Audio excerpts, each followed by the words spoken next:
Quando entrei na sala do tribunal, minha filha deu uma risadinha e meu genro balançou a cabeça. O juiz ficou pálido, a mão tremeu enquanto ele murmurava: "Meu Deus, é realmente ela?" Todos se viraram e ficaram me olhando. Ninguém imaginava quem eu realmente era, até aquele dia. A porta da sala de audiências pesava mais do que deveria. Ou talvez fossem meus 68 anos carregando o peso de uma traição que jamais imaginei viver.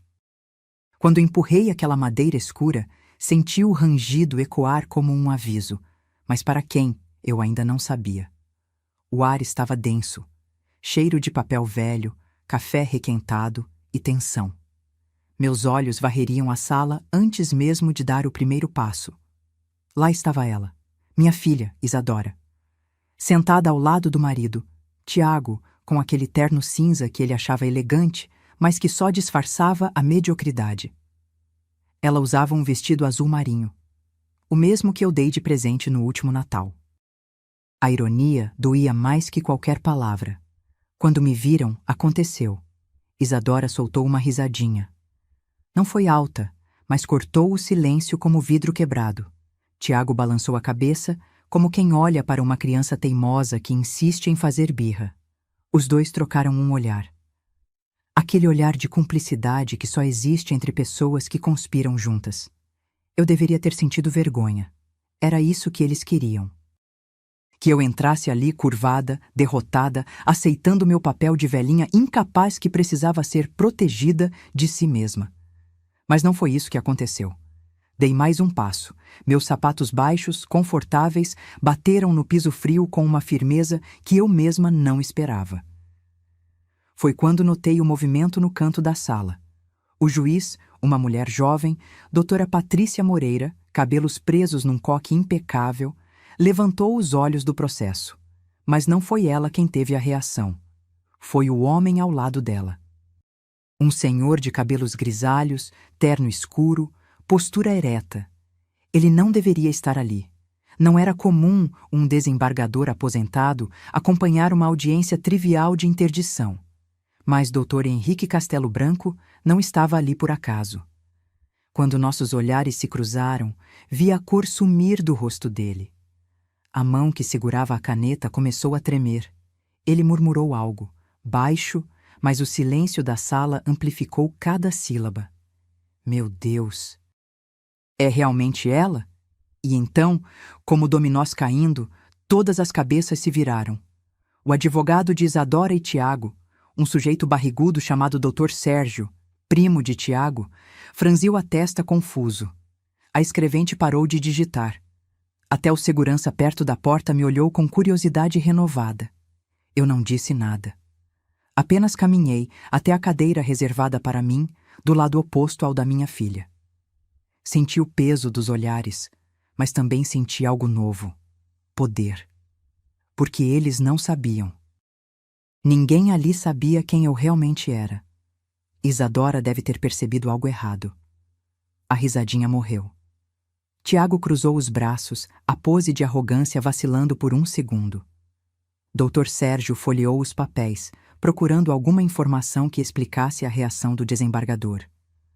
A juíza limpou a garganta. Podemos começar. Esta é a audiência referente ao processo número 4.628, pedido de interdição e curatela de Madalena Furtado Mendes, requerido por sua filha, Isadora Mendes Carvalho. Meu nome completo ecoou na sala. Madalena Furtado Mendes. Fazia tanto tempo que eu não ouvia alguém pronunciá-lo daquela forma, com o peso oficial que ele carregava. Henrique ainda me observava, incrédulo. Ele devia estar relembrando. 1983. Tribunal de Justiça de São Paulo. O caso do industrial acusado de fraude fiscal. Eu tinha 26 anos e era a única advogada mulher naquela sala. Henrique era promotor, jovem e idealista. Nós dois brigamos ferozmente, mas com respeito mútuo. Eu venci. Ele me cumprimentou depois, dizendo que eu seria grande, e eu fui. Por alguns anos. Até que troquei a toga pelo avental, troquei os tribunais pela sala de estar, Troquei meu sobrenome de advogada pelo sobrenome de esposa. Mas algumas coisas não se apagam. Algumas coisas apenas adormecem. Olhei para Isadora. Ela estava inquieta agora, roendo a lateral da unha. Um tique de nervosismo que ela herdou de mim. Tiago sussurrou algo no ouvido dela, provavelmente tentando acalmá-la. Eu quis sorrir. Mas não sorri, porque 3 meses atrás, quando recebi aquele papel na minha porta, a citação judicial dizendo que minha própria filha estava pedindo para me declararem incapaz, algo dentro de mim quebrou. Não foi desespero, foi raiva. Raiva fria, calculada, do tipo que constrói estratégias em vez de destruir móveis. E hoje, naquela sala abafada, com o cheiro de injustiça no ar, eu estava prestes a mostrar o preço da traição. Mas como chegamos até aqui? Como uma mãe que deu tudo, cada gota de suor, cada noite em claro, cada sonho abandonado, se vê sentada num tribunal, acusada de ser louca pela própria filha? Deixa eu te contar desde o começo. Porque essa história não começou hoje. Começou há 8 meses, no dia em que meu marido Arnaldo fechou os olhos pela última vez e minha filha finalmente mostrou quem sempre foi. Se você quer entender como uma família pode se transformar em campo de batalha e como uma mulher subestimada pode virar o jogo quando ninguém espera, continue comigo. Inscreva-se no canal, porque essa história vai te fazer questionar tudo o que você achava que sabia sobre lealdade, sangue e justiça.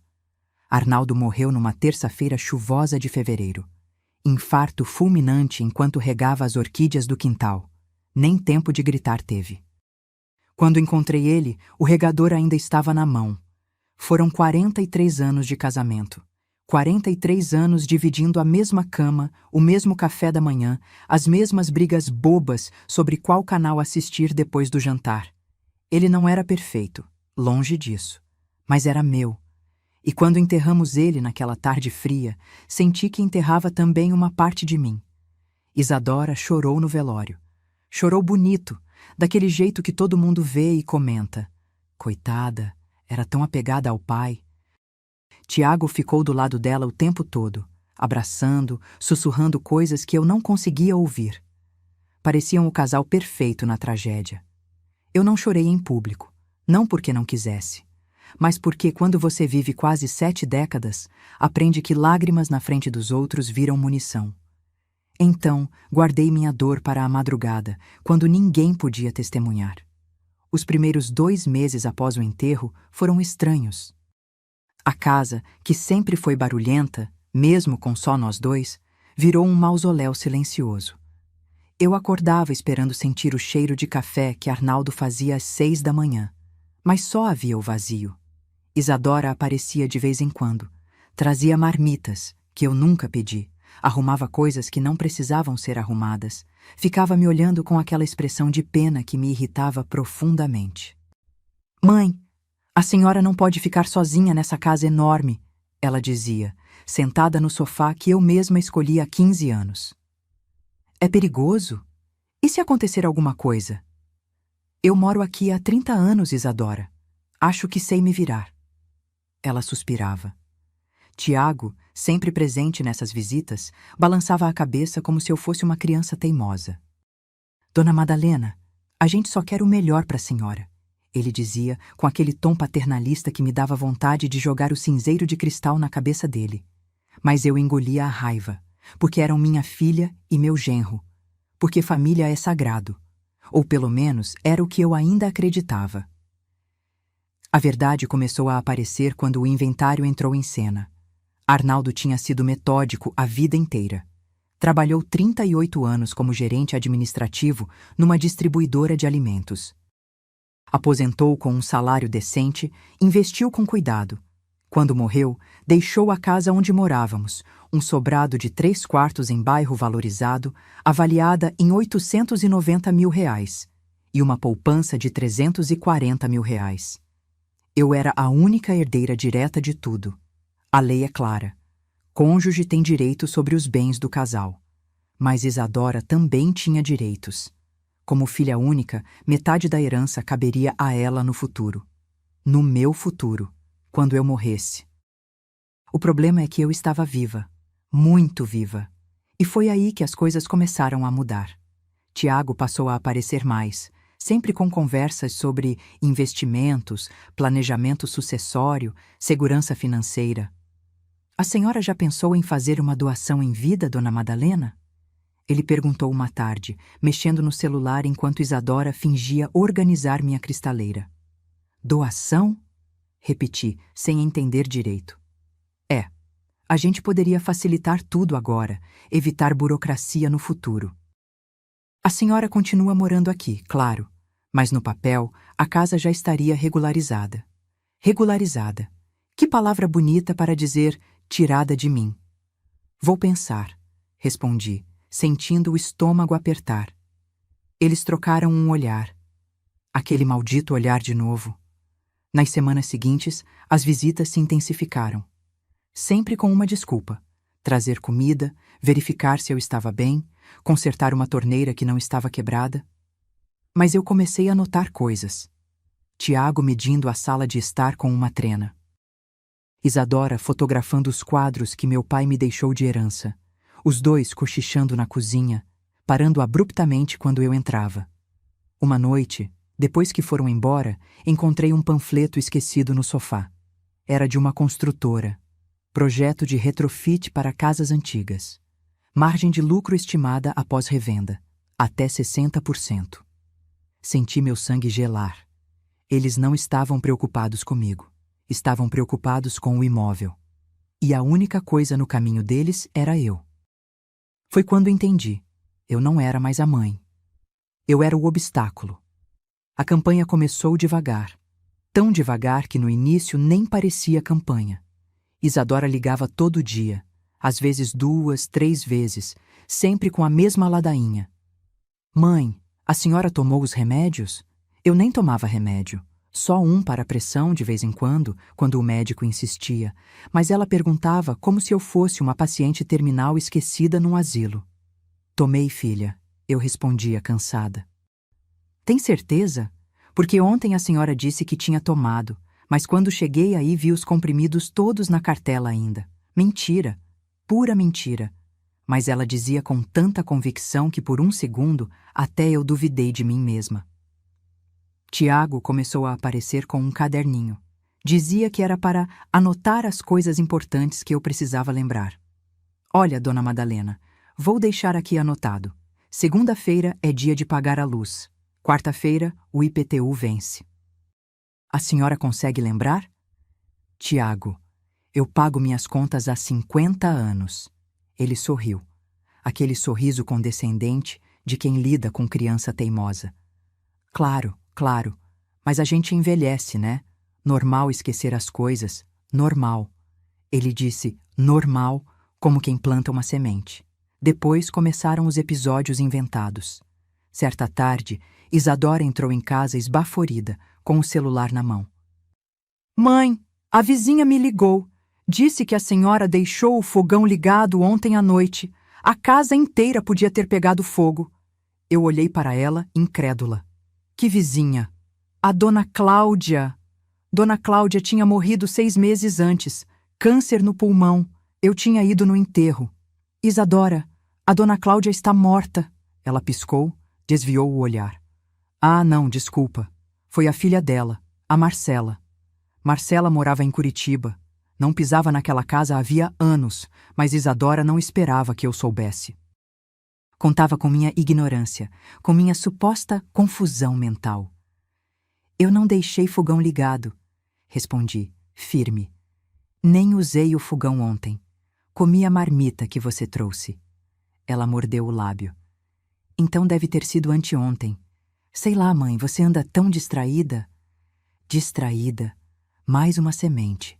Tiago começou a comentar com outros familiares, primos distantes, sobrinhos que eu via uma vez por ano. Sempre com aquele tom preocupado, quase nobre. Estamos vigiando a dona Madalena de perto. Ela anda esquecendo muito as coisas. Semana passada se perdeu voltando do mercado. Nunca me perdi. O mercado fica a 4 quarteirões. Eu ia lá desde que me mudei para aquela casa. Mas a história se espalhou. e cada pessoa que ouvia acrescentava um detalhe. Coitada, parece que ela esquece até o nome dos netos. Eu não tenho netos. Isadora nunca quis filhos. Disse que não era a praia dela. Mas agora a narrativa mudava, e eu virava a avó desnaturada, perdida na própria mente. A gota d'água foi o médico. Tiago trouxe um tal Dr. Evandro, um sujeito magro, óculos pequenos, jaleco impecável. Disse que era amigo da família e que queria fazer uma avaliação preventiva. Eu nem conhecia aquele homem. Ele me fez perguntas idiotas. Que dia era? Quem era o presidente? Quanto era 7 vezes 8? Eu respondi tudo com precisão cirúrgica, olhando direto nos olhos dele. Mas no final, ele balançou a cabeça, grave. Dona Madalena, a senhora apresenta sinais de declínio cognitivo leve. Nada grave ainda, mas é preocupante. Recomendo acompanhamento e talvez uma curatela preventiva. Para proteger a senhora. Proteger. Sempre essa palavra. Isadora estava na sala. Fingiu surpresa, mas nos olhos dela vi alívio. Doutor, o que a gente deve fazer? Procurar orientação jurídica. Garantir que ela não tome decisões financeiras precipitadas. A interdição pode ser a melhor saída. Interdição. A palavra caiu na sala como uma bomba. Quando eles saíram, fiquei sozinha. Sentei na poltrona do Arnaldo, aquela que ele amava, onde assistia futebol e reclamava do juiz, e deixei a fisgada da traição me perfurar por dentro.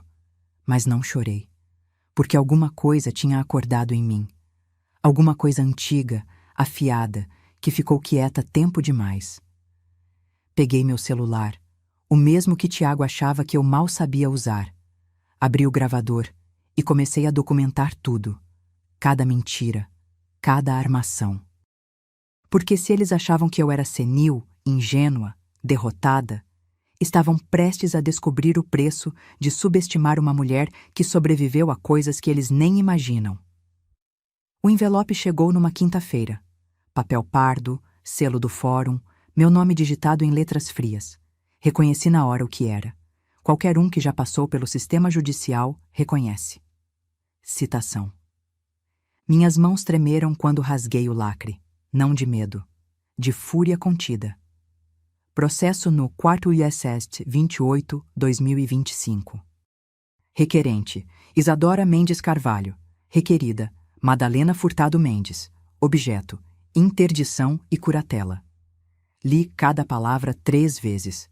Cada linha era uma facada diferente.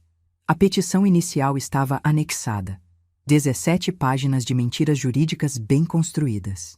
O advogado, esse tal de Dr. Sérgio Carvalho, primo de Tiago, tinha caprichado. Descrevia uma mulher que eu não reconhecia. A requerida apresenta esquecimentos frequentes, desorientação temporal, dificuldade em gerir suas finanças, comportamento errático. Comportamento errático.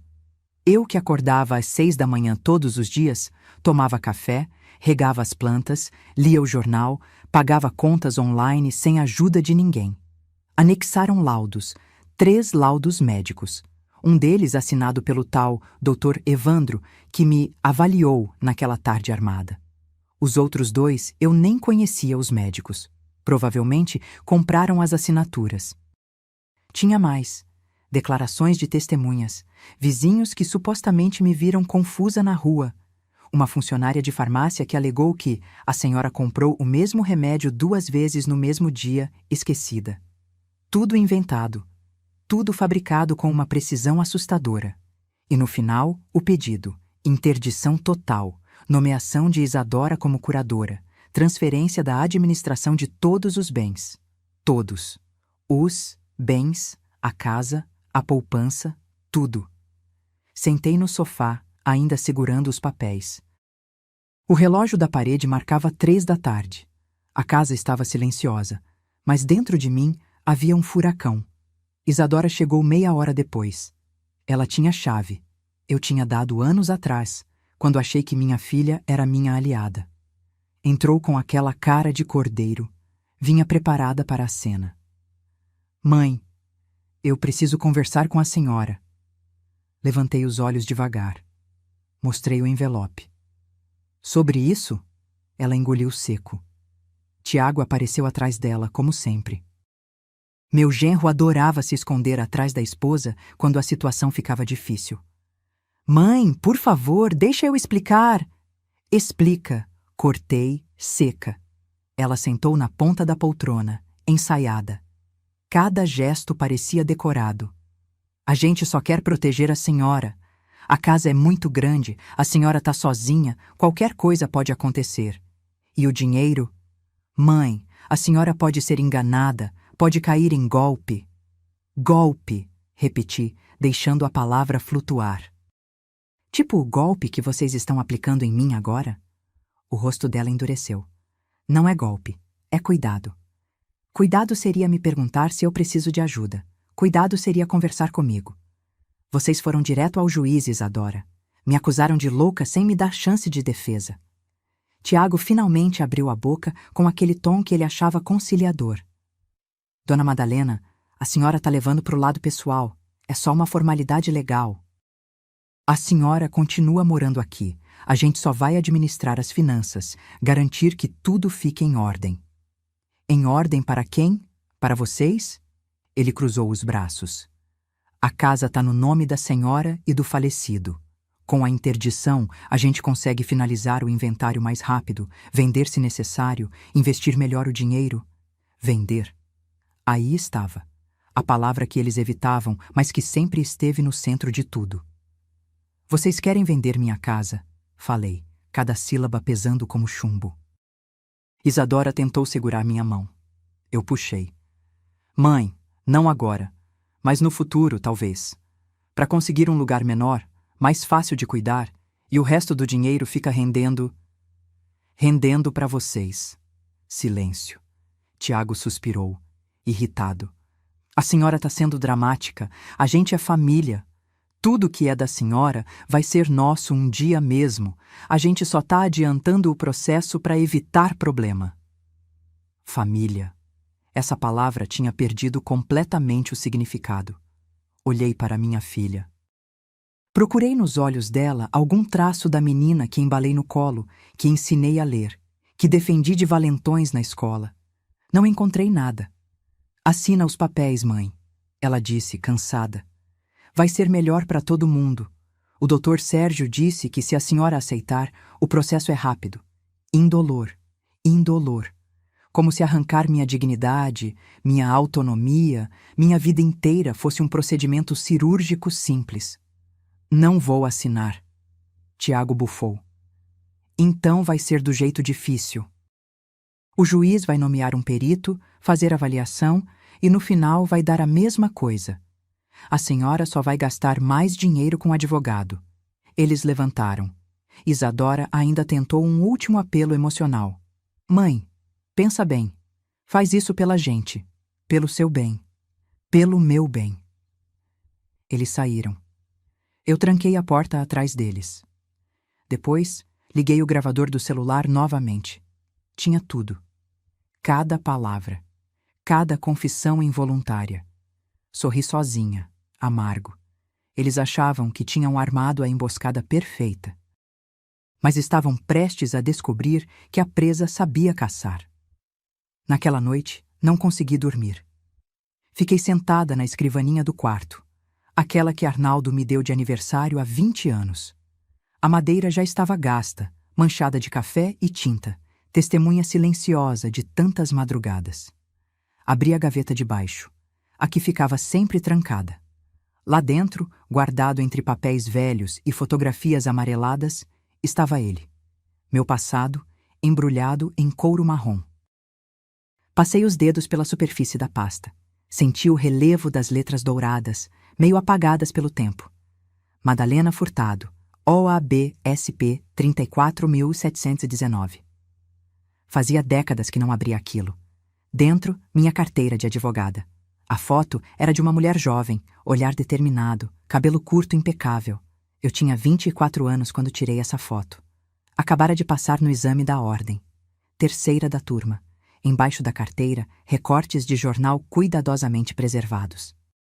Manchetes que minha mãe colecionou, orgulhosa. Jovem advogada vence caso impossível contra gigante do setor imobiliário. Madalena Furtado, a nova promessa do direito criminal paulista. Mulher enfrenta machismo e vence em tribunal lotado. Sorri amargo. Aquela mulher parecia outra pessoa, mas não era. Ela estava aqui, debaixo das rugas, das dores nas costas, dos cabelos grisalhos. Eu fui boa, muito boa. Nos anos 80, ser advogada mulher era nadar contra a maré com pedras amarradas nos pés. Os colegas homens me tratavam como secretária. Os juízes ignoravam meus argumentos até que eu elevava a voz. Os clientes desconfiavam até eu vencer o primeiro processo. Mas eu venci. Muitos. Defendi empresários, donas de casa acusadas injustamente, trabalhadores esmagados por patrões poderosos. Cada vitória me dava uma reputação maior, e cada reputação me dava casos mais difíceis. Foi num desses casos que conheci Henrique Castelo Branco. Era 1983. Eu tinha 26 anos, ele 29. Promotor público recém-nomeado, idealista, rigoroso. O caso era de um industrial acusado de sonegação fiscal, valores que hoje pareceriam ridículos, mas na época eram uma fortuna. Henrique me enfrentou com tudo. Cada argumento meu, ele revidava. Cada testemunha que eu apresentava, ele desqualificava. Durante 6 meses, aquele tribunal virou um campo de batalha. Eu ganhei. Não porque meu cliente era inocente, talvez não fosse, mas porque Henrique cometeu um erro processual, pequeno, quase invisível. Eu notei, usei. Depois da sentença, ele me procurou no corredor. Doutora Madalena, disse estendendo a mão. Foi uma honra enfrentar a senhora. Mesmo perdendo, apertei a mão dele. A honra foi minha, doutor Henrique. Ele sorriu. A senhora vai longe, vai ser uma das grandes. Fui, por um tempo, casei aos 30. Arnaldo era contador, conheci num caso corporativo. Homem quieto, confiável, totalmente diferente do mundo acelerado dos tribunais. Ele me acalmava. Aos 33, engravidei de Isadora. A gravidez foi difícil. Pressão alta, repouso absoluto nos últimos meses. Arnaldo me pediu para desacelerar. Amor, você não precisa provar nada para ninguém. A gente tem dinheiro guardado. Fica em casa, cuida de você, da nossa filha. Depois, se quiser, você volta. Eu acreditei. Depois que Isadora nasceu, mergulhei na maternidade. Amamentação, fraldas, noites acordadas. Minha licença virou afastamento. Afastamento virou ausência. Quando tentei voltar, 2 anos depois, o mundo tinha mudado. Meus clientes tinham arranjado outros advogados, meus contatos esfriaram. E Arnaldo? Arnaldo sempre tinha uma desculpa para eu adiar a volta. Isadora precisa de você agora. Ela é tão pequena. Amor, será que vale a pena? Você tá tão estressada quando trabalha. A gente não precisa de dinheiro. Relaxa. Relaxei. E quando vi, 15 anos tinham passado. Isadora estava adolescente. Eu estava com 40 e tantos. E minha carreira estava enterrada. Nunca cancelei minha inscrição na OAB. Pagava a anuidade religiosamente, como quem paga penitência por um sonho abandonado. Mas nunca mais botei os pés num tribunal. Até agora. Fechei a pasta devagar. Peguei o celular. Procurei no Google. Dr. Walter Drummond, advogado São Paulo. O nome apareceu imediatamente. Escritório grande, renomado, especializado em direito de família e sucessões. Walter tinha sido meu colega de faculdade, um dos poucos que me respeitava de verdade. Liguei. Atendeu no 3º toque. Drummond. Walter, é a Madalena. Madalena Furtado. Silêncio. Depois uma risada incrédula. Madalena? Meu Deus, pensei que você tinha virado lenda urbana. Quantos anos? Muitos, respondi sorrindo pela primeira vez em dias. Walter, preciso de ajuda. Pode falar. Contei tudo. Ele ouviu em silêncio, apenas soltando alguns palavrões escolhidos nos momentos certos. Quando terminei, ele assobiou baixo. Isso é sórdido, mas você tem provas? Gravações, documentos, tudo. Você é minha aluna favorita, ele riu. Passa aqui amanhã. Vamos destruir esses canalhas. Desliguei e olhei para a carteira da OAB novamente. A mulher da foto ainda estava viva, e ela estava com fome de justiça. O aniversário de Isadora era no sábado, 38 anos. Ela sempre fez questão de comemorar, não por gostar de festas, mas porque adorava ser o centro das atenções. Dessa vez, organizaram um jantar na casa deles. Um apartamento moderno no bairro Novo, todo minimalista, cheio de móveis brancos que não combinavam com nada. Tiago adorava ostentar que tinha bom gosto. Recebi o convite por mensagem. Nem ligação foi. Mãe, jantar aqui em casa sábado, 20 horas. Vem, por favor. Beijo. Por favor. Como se fosse um pedido genuíno, não uma ordem disfarçada. Pensei em não ir, mas Walter me aconselhou. Vai, observa. Grava tudo que puder. Gente assim sempre escorrega na língua quando acha que ganhou. Então fui. Cheguei às 8 em ponto. Toquei a campainha e esperei. Ouvia risadas lá dentro, música ambiente, barulho de taças. Isadora abriu a porta. Vestido vermelho justo, maquiagem impecável, sorriso de plástico. Mãe, que bom que veio. Me abraçou rápido, daquele jeito protocolar, sem calor.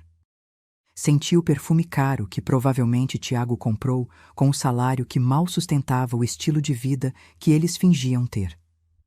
A sala estava cheia. Reconheci alguns rostos, primos distantes, amigos do casal, colegas de trabalho de Tiago. Ninguém que realmente se importasse comigo. Pessoal, minha mãe chegou, Isadora anunciou, teatral. Alguns acenaram, outros mal olharam. Me sentei num canto, perto da janela. Coloquei a bolsa no colo. Dentro dela, meu celular já estava gravando. O jantar começou. Comida cara, vinho importado, conversas vazias sobre investimentos, viagens, carros. Eu mal toquei no prato. Foi na hora da sobremesa que começou. Tiago se levantou, taça na mão. Bateu na lateral do cristal com uma colher, pedindo atenção. Pessoal, pessoal, um brinde. Todos levantaram as taças. Eu segurei a minha, desconfiada. Hoje a gente comemora mais um ano da minha linda esposa. Ele começou, puxando Isadora pela cintura. Mas também quero aproveitar para falar de uma coisa importante. Senti o estômago apertar. A gente tá numa fase de mudanças na família. A dona Madalena, mãe da Isa, tá precisando de cuidados especiais. Ela anda meio esquecida, né? Ele riu, mas ninguém riu junto. Então, a gente decidiu tomar conta das coisas para ela, da casa, do dinheiro, essas paradas, para garantir que ela fique bem, tranquila, sem preocupação. As pessoas olharam para mim, alguns com pena. Outros com aquela curiosidade mórbida de quem assiste acidente na estrada. Isadora completou, em tom melodramático.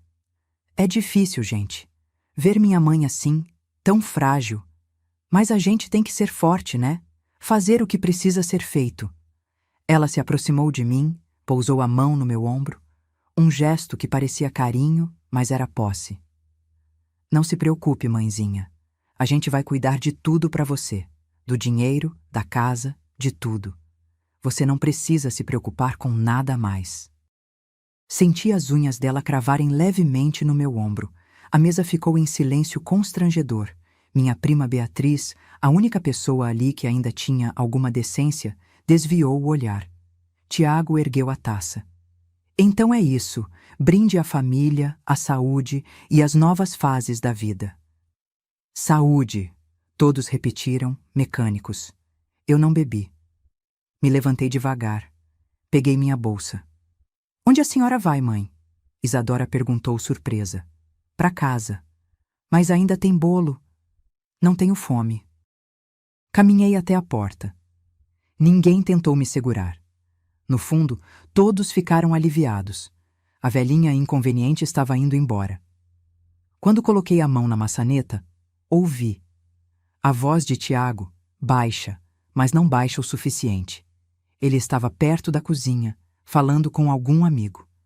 Em 2 meses aquela casa é nossa. Velho estorvo. Mas fazer o quê, né? Herança não cai do céu. Risada. Dele e de mais alguém. E então ouvi Isadora, também rindo. Pelo menos ela tá cooperando. Imagina se fosse difícil, ia ser um inferno. Minha mão congelou na maçaneta. Estorvo. Ela me chamou de estorvo.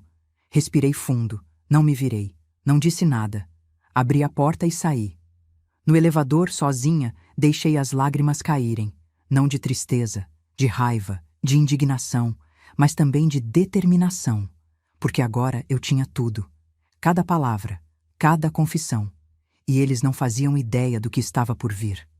Na segunda-feira de manhã, estava sentada no escritório de Walter Drummond. 12º andar de um prédio espelhado na Avenida Paulista. A sala tinha vista para a cidade inteira. Uma selva de concreto que já foi minha. Walter estava mais velho, claro.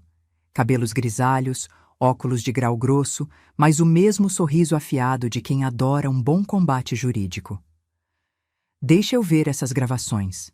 Pediu, estendendo a mão. Passei meu celular. Ele conectou num notebook, colocou fones de ouvido e ficou 40 minutos em silêncio absoluto, apenas ouvindo. Vi as expressões mudarem no rosto dele. Surpresa, indignação. E no final, um sorriso perigoso. Tirou os fones. Madalena, isso aqui é ouro, ouro puro. Serve.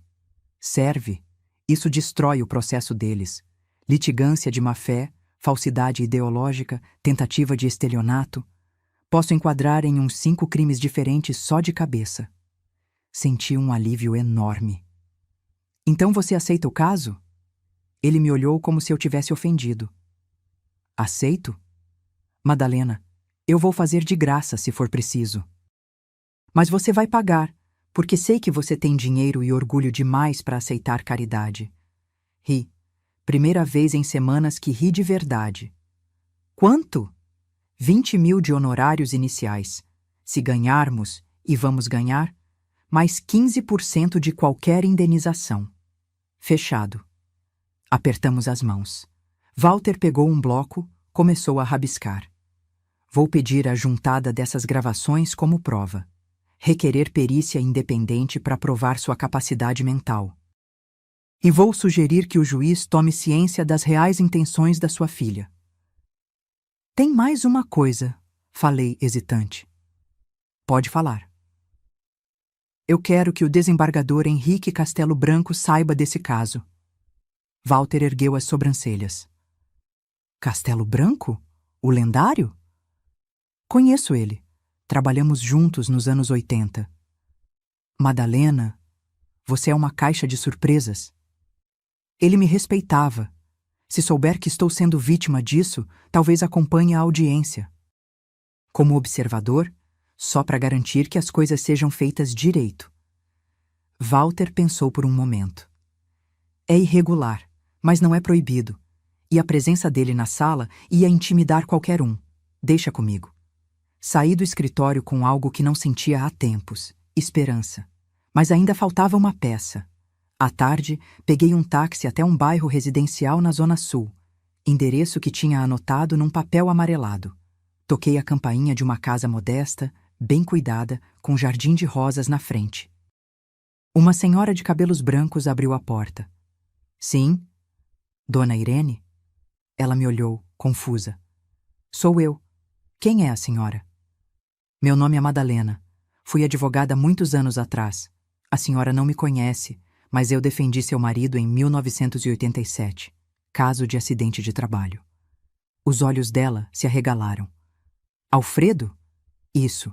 Conseguimos a indenização integral. Ele pôde se aposentar com dignidade. Ela levou a mão ao peito, emocionada. Meu Deus!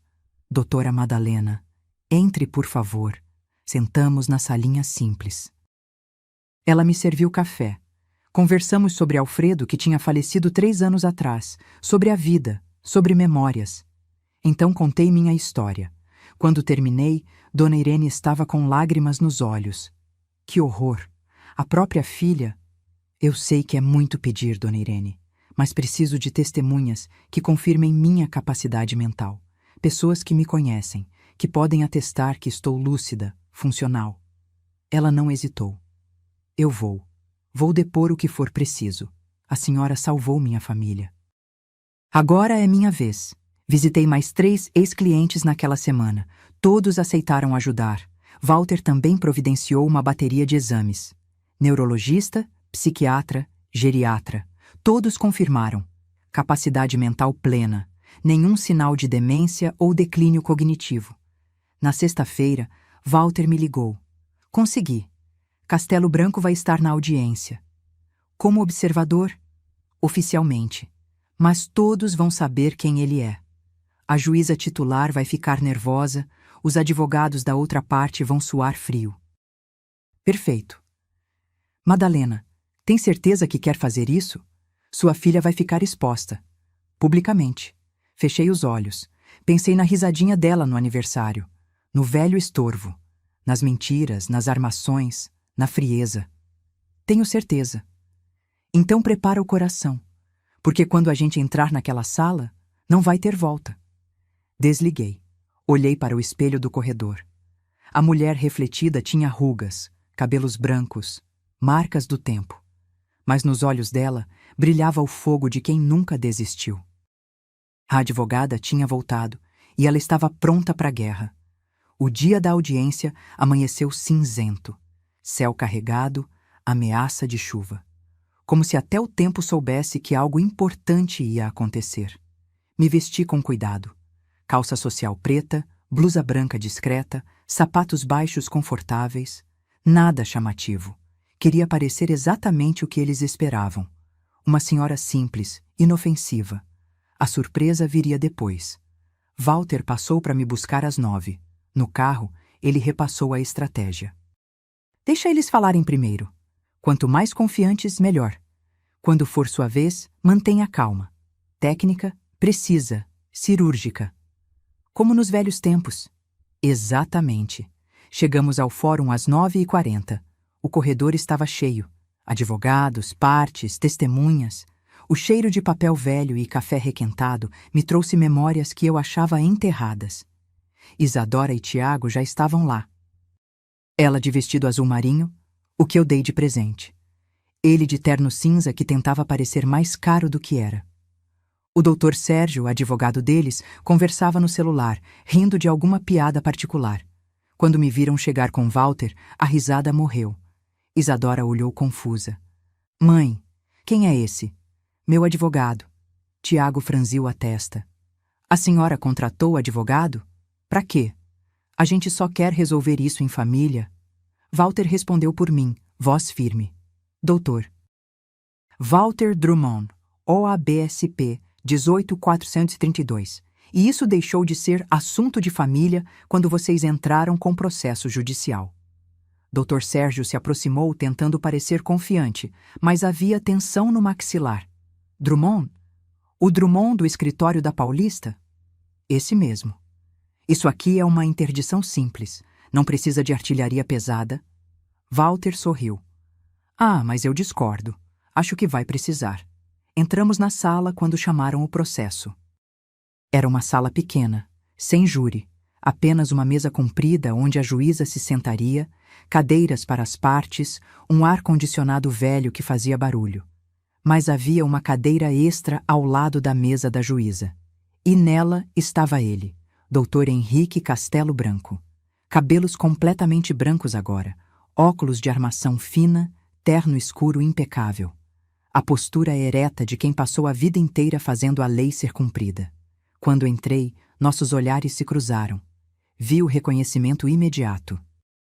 A incredulidade. Ele sabia quem eu era, ou quem eu tinha sido. A cor sumiu do rosto dele. A mão que segurava a caneta tremeu visivelmente. Murmurou, baixo, mas audível no silêncio tenso. Meu Deus, é realmente ela? Todas as cabeças se viraram. Isadora olhou de mim para ele confusa. Tiago cochichou algo no ouvido dela. Dr. Sérgio folheou os autos freneticamente, procurando alguma informação que explicasse. A juíza. Doutora. Patrícia Moreira, jovem, talvez 30 e poucos anos, entrou e bateu o martelo. Audiência de justificação. Processo 4.728. Pedido de interdição. Podem sentar.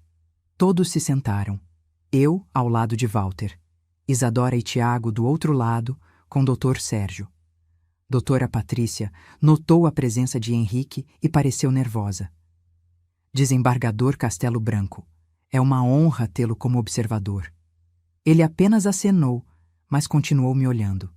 A juíza limpou a garganta. Vamos começar. Dr. Sérgio, a palavra é sua. O advogado se levantou, confiante demais. Meritíssima, o caso é simples. A requerida, Madalena Furtado Mendes, com 68 anos, viúva, apresenta sinais evidentes de declínio cognitivo. Esquecimentos, desorientação, dificuldade em administrar patrimônio. Juntamos laudos médicos, testemunhos, documentação extensa. A família apenas busca protegê-la, garantindo que seus bens sejam administrados com responsabilidade até ela morrer. Walter interrompeu seco. Dr. Sérgio ficou vermelho. Isso é uma interpretação leviana. É a interpretação correta. Doutora Patrícia bateu o martelo. Ordem, por favor. Dr. Sérgio, continue. Ele passou os próximos 10 minutos apresentando os laudos falsos, as testemunhas compradas, a narrativa construída. Cada mentira soava convincente porque estava bem embrulhada em linguagem técnica. Isadora chorou em alguns momentos. Tiago segurou a mão dela, teatral. Quando o Dr. Sérgio terminou, sentou satisfeito. Doutora Patrícia olhou para mim. Dona Madalena, a senhora gostaria de se manifestar? Levantei devagar. Walter colocou a mão no meu braço, encorajador. Respirei fundo. E quando falei, não foi com a voz trêmula de uma velhinha assustada. Foi com a voz afiada de uma advogada que nunca perdeu o instinto. Meritíssima, meu nome completo é Madalena Furtado Mendes. Sou advogada, OAB SP 34.819, inscrita desde 1979. Atuei por 15 anos em direito criminal e civil. Venci casos contra empresas multinacionais. Defendi centenas de clientes. Me afastei voluntariamente para cuidar da minha família. Mas nunca, em momento algum, perdi minha capacidade mental. O silêncio na sala era sepulcral. Isadora estava branca, Tiago, boquiaberto, Dr. Sérgio, em pânico. Henrique Castelo Branco sorriu. Pequeno, mas genuíno. E eu continuei, porque agora, finalmente, era a minha vez. Puxei uma cadeira mais perto da mesa, como fazia 40 anos atrás, quando desmontava testemunhas. Minha voz estava firme, cirúrgica, cada palavra escolhida com precisão. Meritíssima, gostaria de apresentar provas que não constam nos autos, provas que mostram a real motivação deste processo. Doutora Patrícia inclinou-se para a frente, interessada. Prossiga. Walter abriu a pasta e começou a distribuir cópias. Transcrições das gravações, laudos médicos verdadeiros, declarações das testemunhas que ele tinha reunido. Primeiro, os laudos médicos apresentados pela parte autora. Continuei, apontando para os documentos. O doutor Evandro Pinheiro, que supostamente me avaliou, atende numa clínica particular de propriedade do genro da requerente, Tiago Carvalho. Conflito de interesses evidente. Dr. Sérgio tentou se levantar. Isso é uma acusação sem fundamento. Henrique Castelo Branco falou pela primeira vez, voz grave. Deixa a doutora terminar. Doutora. Ele me chamou de doutora. Dr. Sérgio sentou, derrotado. Além disso, prossegui. Providenciei avaliações independentes com 3 especialistas diferentes: neurologista, psiquiatra e geriatra. Todos atestaram capacidade mental plena. Os laudos estão aqui. Entreguei os documentos à juíza. Ela folheou rapidamente, impressionada. Segundo ponto, as testemunhas. A funcionária de farmácia que alegou que comprei remédio 2 vezes? Nunca aconteceu. A vizinha que disse que deixei o fogão ligado? Está morta há 6 meses. A outra vizinha citada mora em Curitiba e não pisa naquela rua há 3 anos. Isadora começou a tremer. Tiago puxou a gravata, suando. Tudo inventado, cada depoimento, fabricado. Doutora Patrícia olhou para Dr. Sérgio com severidade. Isso é grave, doutor. Ele abriu a boca, mas nada saiu.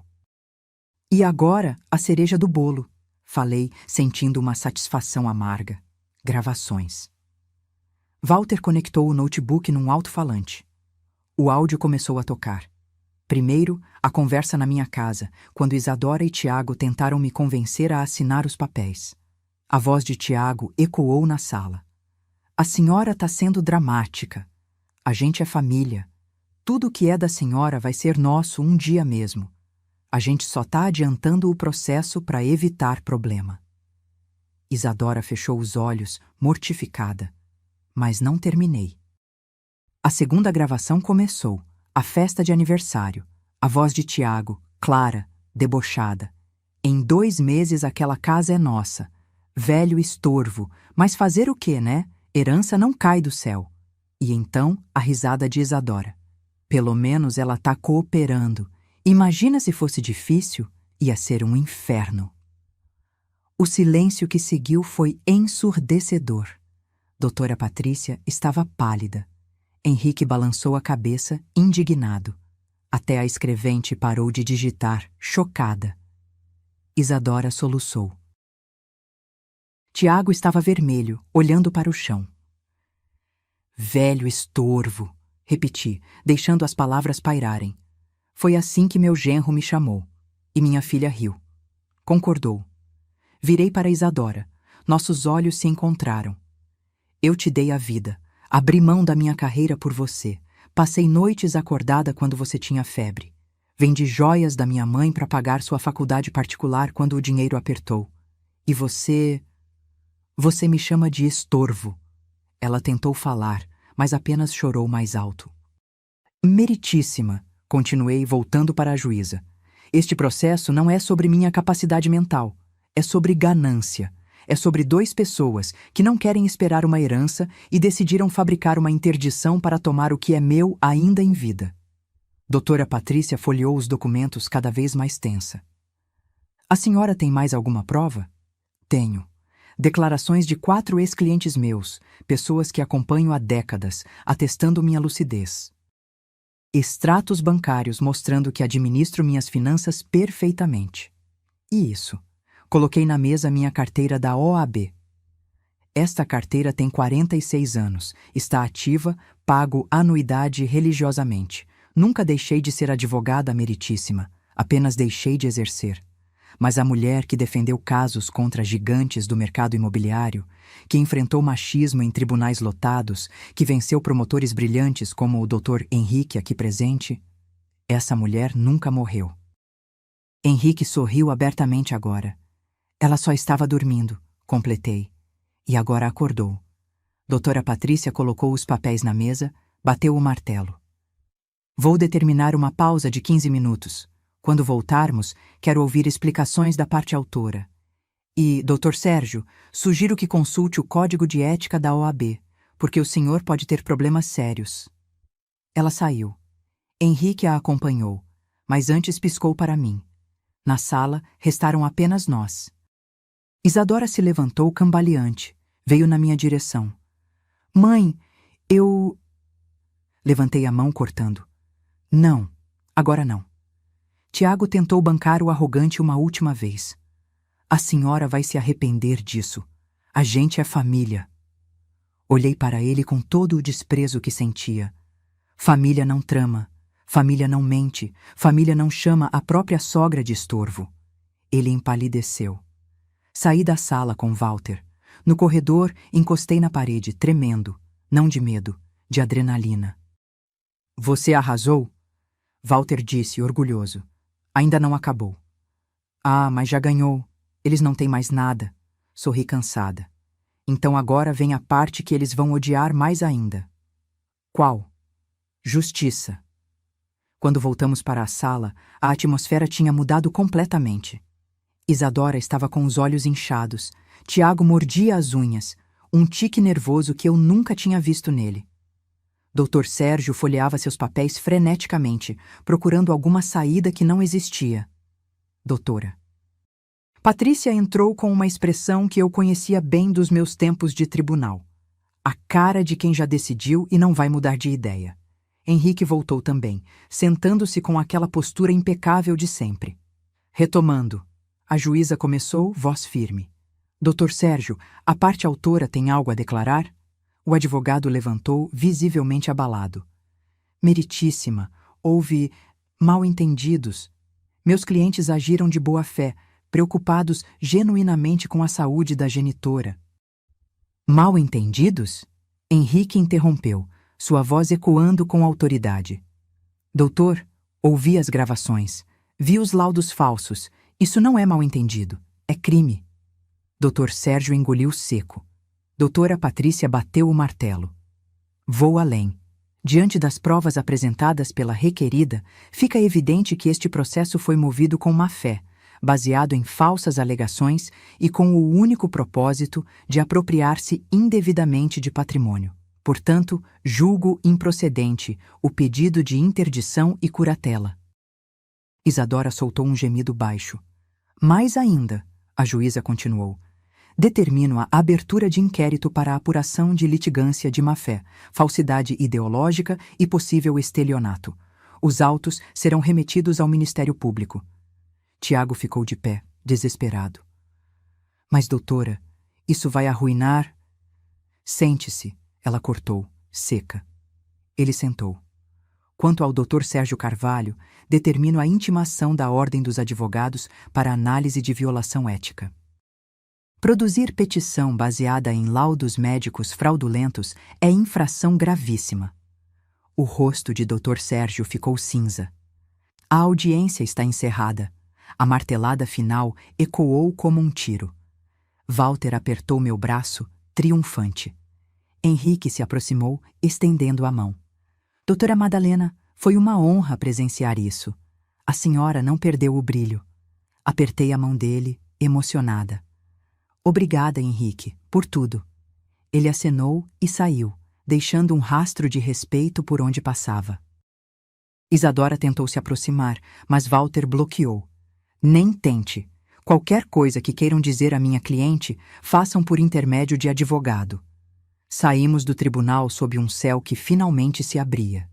A chuva ameaçada nunca veio. Era como se até o tempo reconhecesse a vitória.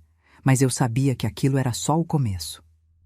Nas semanas seguintes, a máquina da justiça girou implacável. O Ministério Público abriu investigação formal. Intimaram o doutor. Evandro, que confessou ter assinado o laudo sem me avaliar de verdade, Tiago pagou R$5.000 por aquilo. A clínica onde ele trabalhava rescindiu o contrato. As testemunhas falsas também foram localizadas. Uma confessou que Tiago ofereceu R$1.500 para mentir. Ela estava desempregada, desesperada, aceitou. Agora enfrentava processo por falso testemunho. Dr. Sérgio teve sua licença suspensa temporariamente pela OAB. O escritório que ele dividia com outros advogados o demitiu para proteger a reputação da banca. Tiago perdeu o emprego. A história vazou nas redes sociais. Alguém da audiência compartilhou e virou notícia em portais locais. Genro tenta internar sogra lúcida para roubar herança. A agência de publicidade onde ele trabalhava não quis associação com o escândalo. Demitiram ele em 48 horas. Isadora, que trabalhava meio período como consultora de moda, viu as clientes sumirem. Ninguém quer contratar alguém que tentou roubar a própria mãe. Mas eu não parei por aí. Entrei com ação de danos morais. Pedi R$150.000 de indenização. Walter achava que era muito, mas eu insisti. Não é pelo dinheiro, Walter, é pela lição. O juiz concedeu. R$150.000 que Isadora e Tiago teriam que pagar, em parcelas pesadas que iam doer no bolso deles por anos. Quando recebi o primeiro pagamento, 3 meses depois, peguei o dinheiro e fui direto para a zona leste da cidade. O Lar São Vicente de Paulo. Um abrigo para idosos vítimas de violência familiar. Pessoas que foram abandonadas, roubadas, agredidas por filhos, netos, sobrinhos. A diretora, irmã Lúcia, me recebeu na salinha apertada. A senhora quer fazer uma visita? Perguntou gentil. Quero fazer uma doação. Entreguei o cheque. 150 mil reais. Ela arregalou os olhos. Meu Deus, senhora, isso é o valor que minha filha me pagou de indenização por tentar me roubar, expliquei. Não quero esse dinheiro. Quero que ele ajude quem realmente precisa. Irmã Lúcia segurou minhas mãos, lágrimas escorrendo. A senhora não sabe o que isso significa pra gente. Vamos conseguir reformar o telhado, comprar remédios, melhorar a alimentação. Eu sei exatamente o que significa, respondi. Significa que algo bom nasceu de algo ruim. Saí de lá mais leve do que entrei, porque eu tinha provado algo. Não era o dinheiro que eu queria, era justiça, era dignidade, era mostrar que ações têm consequências. E Isadora e Tiago estavam aprendendo isso da forma mais dura possível. Mas a história ainda não tinha terminado. Faltava a parte mais dolorosa, a parte onde eu teria que decidir se existia espaço para perdão, ou se algumas traições são profundas demais para cicatrizar. Bloco 11. O perdão que dói mais que a vingança. 3 meses após a audiência, recebi uma ligação. Era Isadora. Fiquei olhando o nome dela na tela do celular, sem atender. 8 toques, 10, 12. Ela insistiu. Na 15ª tentativa, atendi. Alô. Silêncio do outro lado. Respiração pesada. Depois, a voz dela, fraca. Mãe, posso conversar com a senhora? Está conversando. Pessoalmente, por favor, pensei em recusar. Seria tão fácil desligar, bloquear o número, seguir com minha vida como se ela nunca tivesse existido, mas alguma coisa, talvez curiosidade, talvez resquício de amor materno, me fez concordar. Sábado, 3 da tarde, na minha casa. Obrigada, mãe. Eu... Desliguei antes que ela terminasse. No sábado, ela chegou pontualmente, sozinha, sem Tiago. Estava irreconhecível. O cabelo, antes sempre impecável, estava preso num rabo de cavalo desleixado. Sem maquiagem. Roupas simples, jeans e camiseta branca. Olheiras profundas. Não a abracei. Apenas abri a porta e apontei para a sala. Senta. Ela sentou na ponta do sofá, mãos no colo, olhando para baixo. Preparei café. Não por gentileza, mas porque precisava de algo nas mãos. Coloquei a xícara na mesinha de centro, sem oferecer a ela. Então? Perguntei fria. Isadora respirou fundo. Mãe, eu vim pedir desculpas. Desculpas. Sei que não é suficiente. Sei que nunca vai ser. Mas preciso que a senhora saiba que eu me arrependo. Do que exatamente? Perguntei, inclinando-me para a frente. De ter tentado me internar, de ter me chamado de estorvo, de ter mentido, manipulado, destruído minha dignidade. Do que você se arrepende, Isadora? Ela começou a chorar. De tudo. De tudo, mãe. Choro fácil, respondi, sem emoção. Lágrimas são baratas. Ela limpou o rosto com as costas da mão. Eu sei. Eu sei que sou uma pessoa horrível. Tiago. Ele me convenceu de que estava tudo bem. Que era só questão de tempo mesmo. Que a senhora ia precisar de ajuda de qualquer jeito. Que a gente só estava se antecipando. E você acreditou? Eu quis acreditar. Ela admitiu, a voz quebrando. Porque era mais fácil. Porque a gente estava afundado em dívidas, o apartamento com prestação atrasada, cartão de crédito estourado. E quando o pai morreu, eu vi aquela casa, aquele dinheiro, e pensei que era a solução. Solução tirada de mim. Sim, pelo menos ela não estava mentindo agora. Cadê o Tiago? Perguntei. Ela hesitou. A gente se separou. Senti uma pontada de satisfação, mas não demonstrei. Quando? Mês passado. Ele pediu divórcio.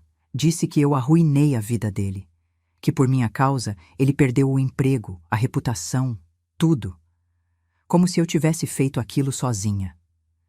Mas você fez, apontei. Vocês dois fizeram, juntos. Eu sei. E agora que ele te abandonou, você vem aqui. Atrás do quê, Isadora? Dinheiro? Abrigo? Perdão fácil? Ela balançou a cabeça desesperada. Não, mãe. Eu não vim pedir nada. Só vim dizer que a senhora tinha razão. Sobre tudo. Sobre ele. Sobre mim. Sobre o que a gente era. E o que vocês eram? Aproveitadores. Pessoas ruins.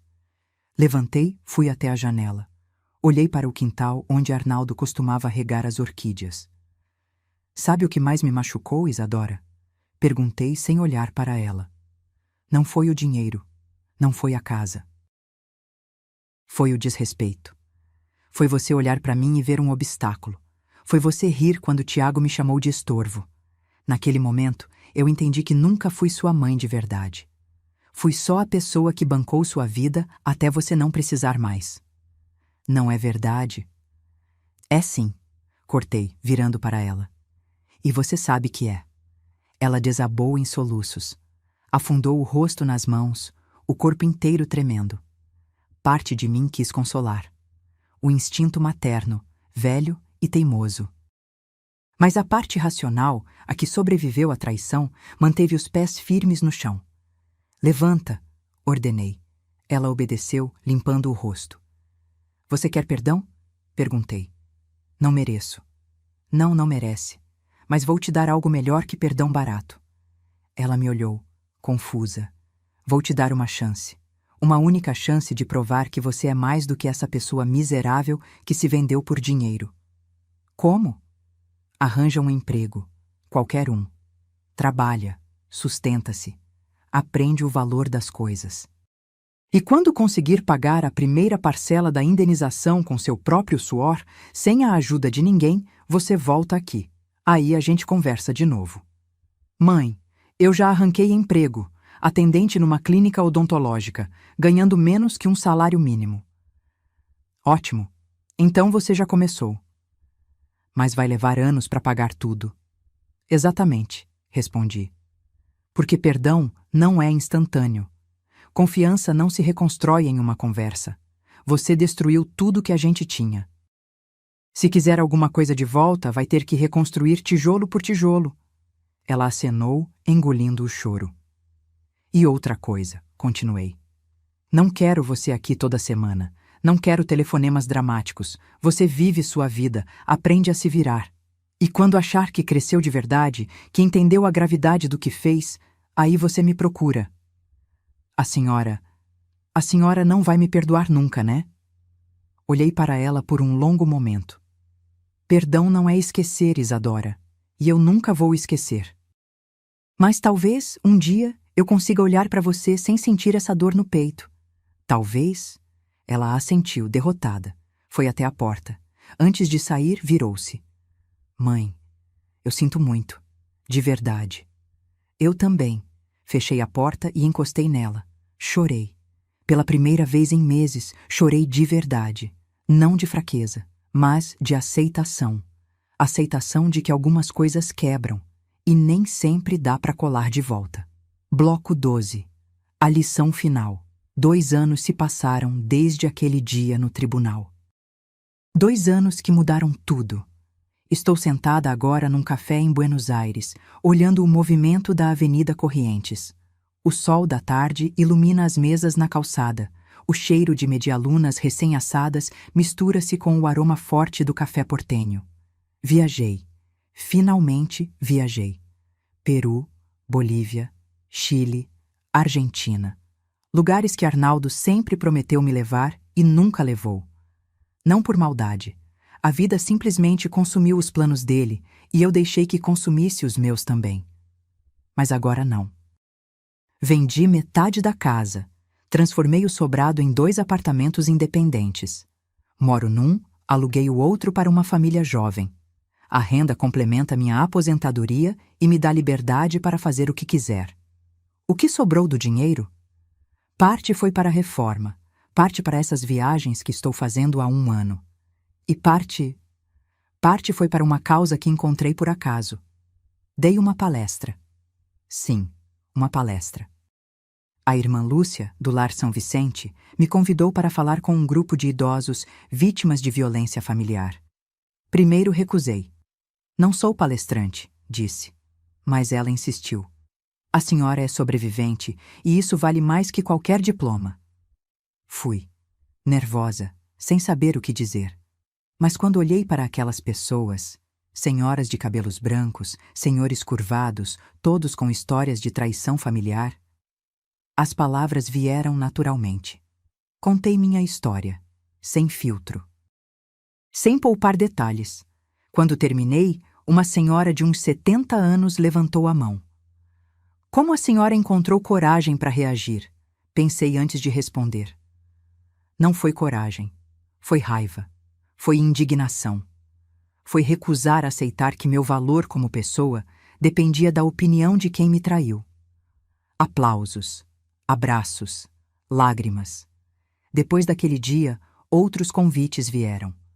Associações de apoio a idosos, grupos de direitos humanos, até uma universidade me chamou para falar sobre capacitismo judicial. Descobri que minha história não era só minha. Era de milhares de pessoas invisíveis, silenciadas, consideradas descartáveis só porque envelheceram. E eu me tornei voz para quem perdeu a sua. Isadora? Ela cumpriu o que prometeu, trabalhou, ralou, pagou, centavo por centavo, a indenização. Levou 1 ano e meio, mas pagou. Há 6 meses, ela me ligou. Mãe, paguei a última parcela. Parabéns. Posso te visitar? Deixei o silêncio pesar. Pode. Ela veio. Diferente. Mais magra, mãos calejadas de tanto trabalho. Conseguiu promoção na clínica odontológica. Agora era auxiliar administrativa, ganhava um pouco mais. Tomamos café. Conversamos. Não sobre o passado, sobre o presente. Ela me contou que fez terapia, que entendeu o quanto foi manipulada, mas também o quanto foi cúmplice ativa, que carrega culpa, mas está aprendendo a viver com ela. Não a perdoei completamente. Não sei se um dia vou perdoar, mas deixei uma porta entreaberta. Porque perdão não é reconciliação instantânea. É um processo lento, doloroso, que exige mais do que palavras bonitas. E eu não sou boba. Nunca fui. Termino meu café, pago a conta, levanto. Amanhã pego um avião para Montevidéu. Depois, quem sabe, Santiago novamente. Ou talvez Cartagena. Sempre quis conhecer. O celular vibra. Mensagem de Walter. Madalena, tem um canal de TV querendo te entrevistar sobre abuso financeiro contra idosos. Topa? Sorrio. Topo. Agenda para quando eu voltar. Guardo o celular e caminho pela avenida. Aos 70 anos, finalmente entendi algo que deveria ter entendido há muito tempo. Ser boa não significa ser boba. Ser gentil não é ser covarde. Amar não é aceitar desrespeito. E envelhecer não é perder valor. É acumular sabedoria que os jovens ainda vão levar décadas para conquistar. Isadora e Tiago achavam que eu era fraca porque fui gentil a vida inteira. Achavam que poderiam me esmagar porque eu escolhi ser mãe em vez de advogada. Mas não entenderam uma coisa simples. Eu não deixei de ser advogada. Apenas guardei a toga. E quando precisei, vesti ela de novo. Provei que respeito não se pede, se conquista. Que dignidade não se negocia. E que subestimar uma mulher que sobreviveu a décadas de invisibilidade é o erro mais caro que alguém pode cometer. Eles pagaram esse preço.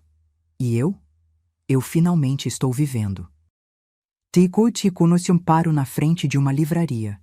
Na vitrine, um cartaz. Nunca é tarde para recomeçar. Entro.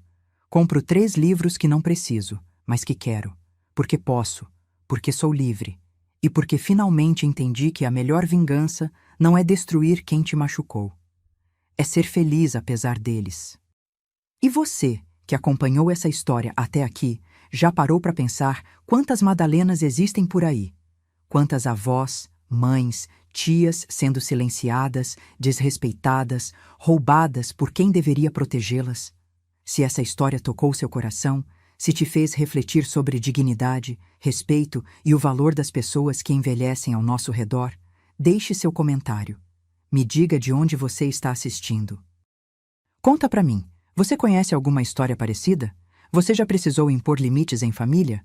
Curta esse vídeo, compartilhe com quem precisa ouvir e se inscreva no canal, porque aqui a gente não conta histórias para entretenimento barato. A gente conta histórias que precisam ser contadas. Até a próxima. E lembre-se, nunca subestime uma mulher que já enfrentou batalhas que você nem imagina. Ela pode estar quieta, mas não está derrotada.